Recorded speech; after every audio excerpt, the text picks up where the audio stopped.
मैं कहता रहता हूँ, आप समझ नहीं पाते हैं। न समझोगे तो मिट जाओगे। अरे हिंदुस्तान वालों, तुम्हारी दास्तां तक न होगी दास्तानों में। 5 किलो अनाज, 10,000 रुपया, वो आप अपने बच्चों का भविष्य बेचोगे? ये सोचने की बात है। आपके बच्चों का भविष्य बिक जाएगा। पढ़िए इतिहास को, जब दलितों को स्कूल जाने का अधिकार नहीं था। पढ़िए, अगर कोई दलित चोर है तो उसको मास्टर पंडित जी होते थे, मार के भगा देते थे कि जाओ घर, तुम्हें पढ़ना लिखना नहीं है, तुम पढ़ने लिखने के लिए नहीं बने हो। अगर ये अधिकार स्कूल जाने का किसी को दिया है तो बाबा साहब अम्बेडकर की दिल है कि संविधान लिखने का अवसर मिला तो उन्होंने लिख करके आपको स्कूल जाने का भी अधिकार दिलवाया। महिलाओं की क्या मतलब थी? आप सारे लोग इस चीज को समझते हो। आपको भी सड़क पर निकल के चलने का अधिकार किसी ने दिया है तो भारतीय संविधान दिया है। इसलिए इस संविधान दिवस को मनाना बहुत जरूरी है। मैं लाइन लिया था, भाई ने गड़बड़ा दिया था। मैं बधाई देना चाहता हूँ एक बार रिपीट करते हुए कि भाई चंद्रशेखर आजाद को जिसने तय किया है कि पूरे देश को जगाएंगे और देश को ही नहीं जगाएंगे, दुनिया के भी दलितों को समझाएंगे कि भारतीय संविधान की रक्षा करो, भारतीय संविधान की रक्षा करो। एक भी धारा बदलनी नहीं चाहिए। बहुत हो चुका, बहुत गुंजाइश हो चुकी। ये बताइए, आपको 22% आरक्षण है अब्दुल्ला भाई, 22% आरक्षण के बाद एक भी विभाग बता दो, एक भी विभाग का नाम ले लो जहां से हमारे प्रधानमंत्री मुख्यमंत्री 4 बार रहे हैं, उनके जमाने में भी एक भी विभाग का नाम ले लो जिसमें 100 में 22 दलित नौकरी करते हैं। आज तक आरक्षण का कोटा नहीं भरा गया। ये किसकी देन है? ये मनुवादियों की देन है। मनुवादियों के घेरे में बहन जी आ गई तो कुछ करना भी चाहती थी तो नहीं कर पाई। रोक दिया सर ने, ब्रेक लगा दिया, कहा ना ये गड़बड़ हो जाएगा, आपका नुकसान हो जाएगा, यहाँ से ये हो जाएगा, वहां से वो हो जाएगा। ये ने पढ़ा दिया और इसी ये में हम अभी आज तक पढ़े हुए हैं। आज तक पढ़े हुए हैं ये और वो में, ये और वो से निकलिए, ये और वो से निकलना पड़ेगा और सीधा रास्ता पकड़ना पड़ेगा जो माननीय कांसी राम ने दिखाया था। उसी रास्ते पर अगर चलने वाला कोई लीडर है तो उस लीडर का नाम है चंद्रशेखर आजाद सांसद मदीना। इसलिए आपसे मैं दरखास्त करता हूँ, आपसे दरखास्त करता हूँ कि ये सिमरी की दलित बस्ती इतनी बड़ी है और आप लोग सोए हुए हो। आपके बच्चे का भविष्य खतरे के में है, उसको बताने हम लोग आए हैं और आप सोए हुए हो, आप निकल नहीं रहे हो। बड़ी गड़बड़ बात है भाई। आप बताओ, कोई पार्टी है, कोई पार्टी है, बड़ी पार्टी है देश में, कोई पार्टी है जो संविधान दिवस मना रही है? मैं आपसे पूछना चाहता हूँ कि कोई पार्टी अगर संविधान दिवस मना रही है तो बता दीजिए भाई कि ये भी मना रहा है। फिर भी नहीं समझ में आ रहा है, फिर भी नहीं समझ में आ रहा है।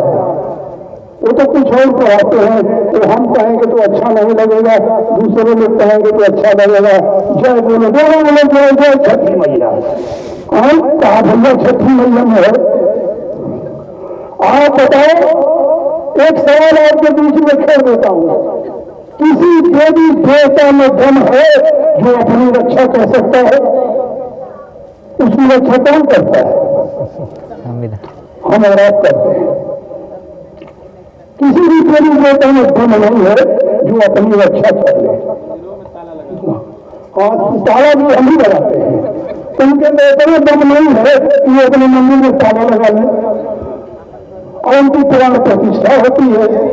अगर प्राण प्रतिष्ठा करने वाले लोग अपने माई बाप को नहीं जिला पा रहे हैं, और जो हमारा समाज, कुम्हार समाज, दलित समाज, पिछड़ा समाज, जिसने मिट्टी की मूर्ति बना दिया, जिसने पत्थर की मूर्ति बना दिया, उसमें प्राण प्रतिष्ठा करते हैं, आपने माई बाबू को ले जाकर लकड़ी में फेंक देते हैं। सोच लीजिए, अगर उनके पास इतनी बड़ी शक्ति है, इतना शक्तिमान है कि पत्थर में जान डाल सकते हैं, तो अपने माई बाबू को क्यों नहीं जान डालते हैं भाई? बताइए।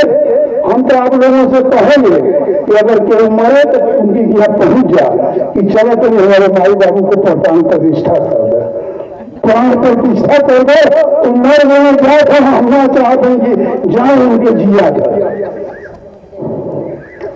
इस चीज को यूट्यूबर इस वक्त बहुत तेज दिखा रहे हैं।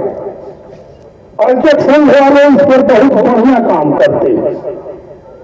अच्छा, अब हम कहो तो होई जन जइए, जब हमारे समाज का, दलित समाज के कुछ लोग तो कहिए कि अरे देखो एगो मियाँ आके समझावत रहा, कहा भाई तू तुरुक नहीं हो गई है, ऐसे ही कहिए कि तुम मियाँ हो गई है, कहा सुनो करवा।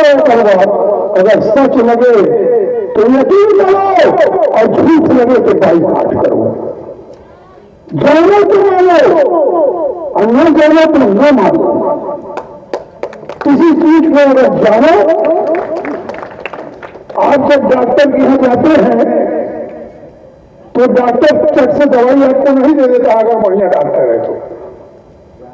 पहले जांच कराता है, पहले ब्लड की जांच कराता है और उसके बाद जांच से समझता है कि बीमारी क्या है तो दवा देता है, और जब जांच करके दवा देता है तो दवा काम करती है। उसी तरह से बिना जानने मानना ठीक नहीं। बिना जाने जब आप मानोगे तो खतरा ही रहेगा, बहुत बड़ा खतरा रहेगा। हमारा समाज तो इतना दयालु है, इतना दयालु है कि अरे आके अगर कोनो दुख आंसू को हाथ जलो तो हर देखो फलाने बाबू साहब आके हमारे दुआरे पर रो दिया और हमको रोटी नहीं के दे देगा। ये सोचिए कितनी गलत बात है। अभी उपचुनाव होगा घोसी विधानसभा का, अभी घोसी विधानसभा का उपचुनाव होगा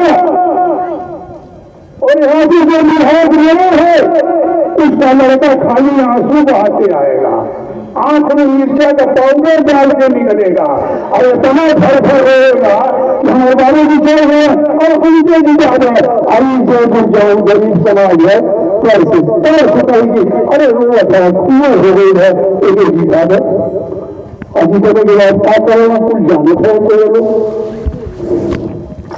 एक दूर जाएगा जरूरत ना, अपने गरीबों को देख लिया, अपने गरीबों को देख लिया। हरिया कितना विकास हुआ है, हरिया कितना विकास हुआ। हम ढेर दूर लगा रहे थे, प्रधान में बैठे हुए हैं पूर्व प्रधान, पहले को विकास देख लो भैया, है को विकास देख लो। टाइम आ गया है भैया।